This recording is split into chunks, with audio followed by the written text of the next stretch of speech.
Jake, a seasoned mountaineer, felt the pull of the Himalayas. He yearned for the challenge, the beauty, the raw power of these towering peaks. Tenzing, a Sherpa with generations of mountain wisdom in his blood, understood this call. He saw the mountain as a sacred entity, a guardian of the land. Their paths converged at the base of Chomolungma, each man drawn to the summit for his own reasons. Jake sought adventure, a test of his limits. He craved the feeling of accomplishment that came with conquering a difficult climb. Tenzing, on the other hand, sought connection. He wanted to guide Jake safely through the treacherous terrain, sharing his knowledge and respect for the mountain. As they prepared for their journey, a sense of anticipation hung thick in the air. The mountain loomed above them, a silent giant waiting to be discovered. The early days of the climb were marked by the rhythmic crunch of boots on snow and the whistling wind. Jake, with his modern gear and relentless ambition, found himself humbled by the mountain's unforgiving nature. Tenzing, steady and sure-footed, moved with the grace of someone who knew the mountain's every whim. He taught Jake the importance of patience, of listening to the mountain's whispers. They shared stories around flickering campfires, their laughter echoing through the cold air. Jake spoke of his life in the city, a world away from the simplicity of the mountains. Tenzing spoke of ancient legends and the spirits that dwelled among the peaks. With each passing day, their bond grew stronger, forged in the crucible of shared hardship and breathtaking beauty. They learned to rely on each other, their differences fading against the backdrop of the mountain's immensity. As they ascended, the air thinned, each breath a precious commodity. The temperature plummeted, biting at exposed skin. The mountain tested them, pushing them to their physical and mental limits. Jake felt the burn of exhaustion in his muscles, the fear gnawing at the edges of his mind.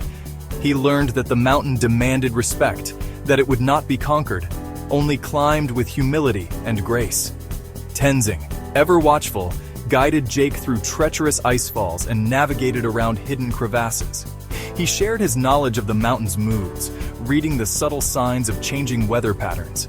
He taught Jake the importance of mindfulness, of staying present in the face of adversity. The mountain, they discovered, was a powerful teacher, revealing hidden strengths and testing the very core of their beings. One day, caught in a sudden blizzard, they were forced to take shelter in a shallow ice cave. The wind howled outside, threatening to bury them beneath a mountain of snow. Fear threatened to consume Jake, but Tenzing remained calm, his eyes reflecting the wisdom of generations who had braved these peaks before him. He spoke of the mountain's spirit, a force both benevolent and unforgiving. "The mountain is not our enemy," Tenzing said, his voice a low rumble. "She is our teacher. She shows us our limits, our fears, but she also shows us our strength, our resilience." His words resonated with Jake. He realized that this journey was about more than just reaching the summit.